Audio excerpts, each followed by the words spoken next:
High-end master model Rev Raptor. Well, hello, welcome to my channel. In today's video, we got the high-end master model Zoids Rev Raptor by Kotobukiya. Released in September of 2021, this little guy is like one of my favorite Zoids ever. Little backstory here, when I was a wee little lad and first getting into Zoids, my parents bought me a Hasbro Rev Raptor, alongside the Gun Sniper, so it has always held a special place in my heart. Alas, they broke, so I threw them out because I was a young dumb kid.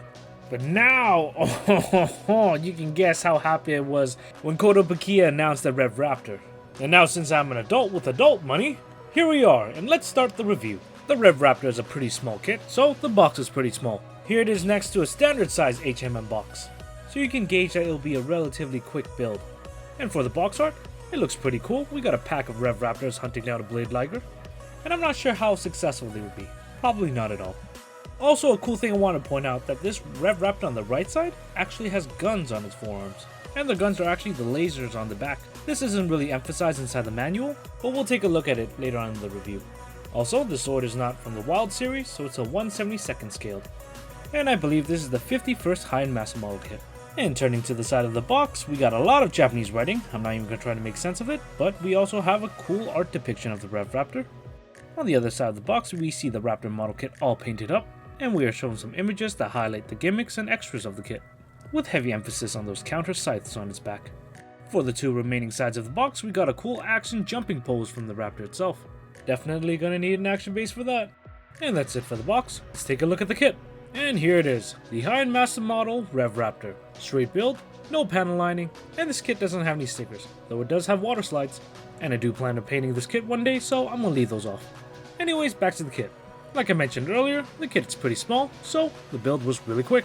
And I had no issues during the build at all. It was very fun and easy. Unlike larger Zoids, very beginner friendly. And, like traditional HMM kits, there's a lot of detail molded right into the plastic of this kit.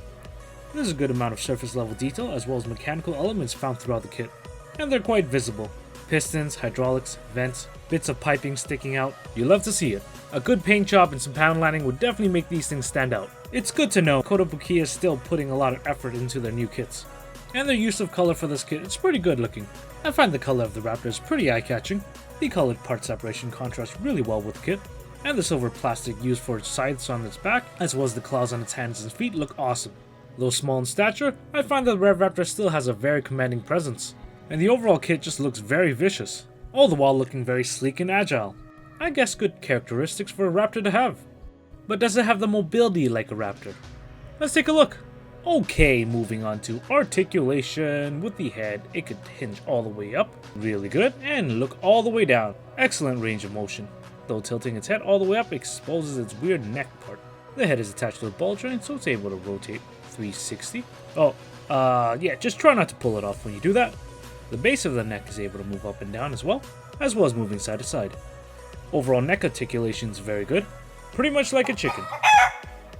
For mouth movement, it could open up this wide, revealing some rows of sharp teeth, and like all HMMs, there's quite a bit of detail in the mouth. The top part of his head can open up, revealing the cockpit, and also a very drunk pilot figure apparently. And the pilot figure is not painted, just molded in brown. As for the cockpit, pretty decently detailed. Coming down to the arm, we have this much of an internal-external shoulder rotation, and here's a top-down view. The arm could do a full 360, just watch out for the sides, just move them out of the way. The upper arm could do a full 360 rotation as well. Elbow fully extended, and elbow fully bent. Very good range of motion here. The hands could fully rotate. And the wrist has a small up and down and side to side swivel movement. As for the claws, the larger claws could fully 360 rotate, kind of funny to see, and the smaller claw has a 180 range of motion, which personally I think looks pretty cool. The upper torso is connected to a double hinge that attaches to the hips. This allows the torso to fully rotate, as well as giving it excellent extension and flexion. We have a very good ab crunch, as well as back extension.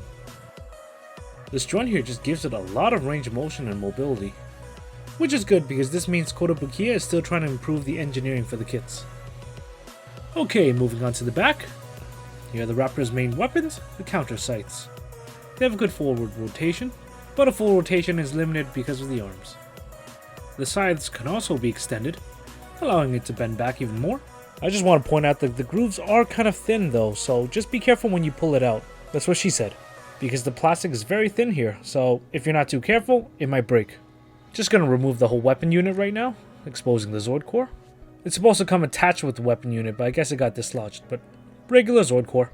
I just wanted to show you the full range of motion when the weapon unit is fully detached.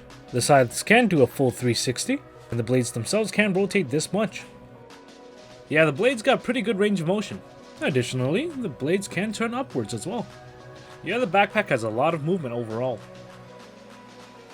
To attach the backpack, just slide it right back into the socket here.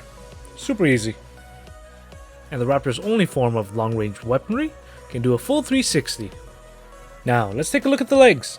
And just by how long the legs are, they cannot perform a full 360 because they get caught on by the blades. We have this much of an external-internal rotation of the hip. Knee can bend this much, and leg can extend this much. The back of the calves has a plastic piece we can move out to reveal the thrusters. Coming down to the foot, we got a side-to-side pivot, and unfortunately due to the shape of the foot itself, it cannot 360 rotate. As for ankle movement, we have this much of a dorsiflexion, which is very good, though same cannot be said about the ankle extension. As for movement of the claws, the 3-foot claws are only able to move up and down, with the 2 smaller ones being joined together and the bigger one being able to move independently. Though the claws don't have much range of motion, they still look very cool and intimidating. Also, the hips could spread out this much. It may not look like much compared to Gundam's, but for the kit itself, it's very good. Now finally coming around to the tail, the base of the tail is able to move side to side, and the whole tail consists of 5 segments, of which each segment has a joint in itself that allows side to side and up and down movement, giving the tail really good range of motion. I mean, look how flexible the tail is. It's pretty fun to play around with. Also, nothing fell off, so that's a good sign. Actually, the same can be said about the entire kit itself. It was really easy to work with, and nothing fell off, so pretty solid. Articulation is pretty much what you expect from a dinosaur, I guess, and it was pretty fun posing it. With that being said, I'm still gonna violently shake this thing for science!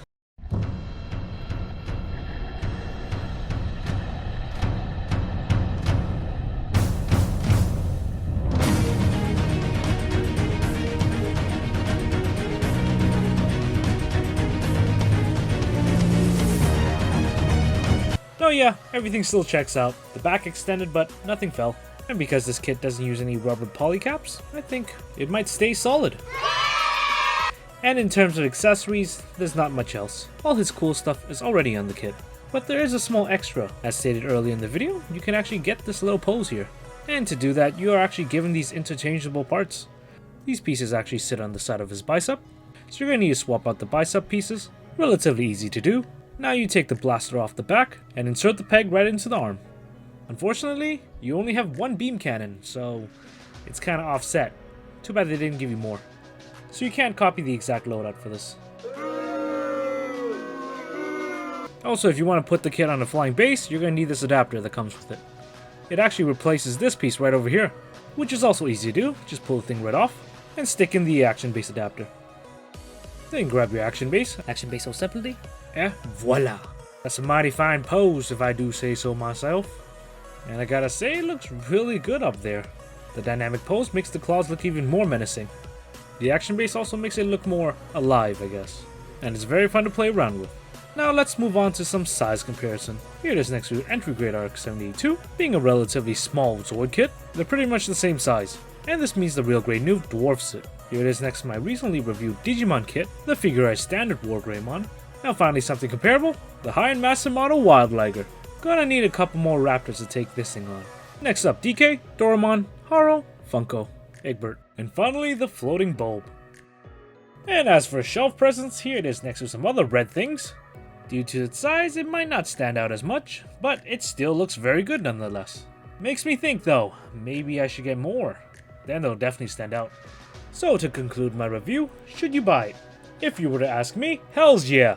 I love this kit. It was very fun to build, really easy, super solid, posing was fun. There are some nub marks on the darker plastics, but you can still overlook them. There's a very good amount of surface level detail around the kit, really nice mechanical design elements that look great on the kit. And yeah, I'm super biased. I haven't found any major issues with this kit yet. Who knows, the joints might deteriorate over time. But maybe it won't, because the joints are not rubber polycaps anymore. They're actually plastic on plastic joints. So it might stand the test of time. Or it might not. I'll check back in a couple months. Judging by how the wild liger is, so far the kit is still pretty solid. I know Kotobukiya has changed up their engineering, so the kits might be better now. If you like dinosaurs and robots, this is a good kit to get.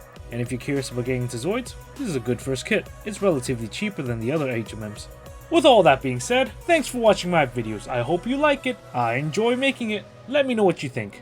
I got a boatload more Zoids to review, so come drop by in the future. If you want to see some more reviews, there's some on my channel already. Check them out. If not, that's fine too. Take care. Bye.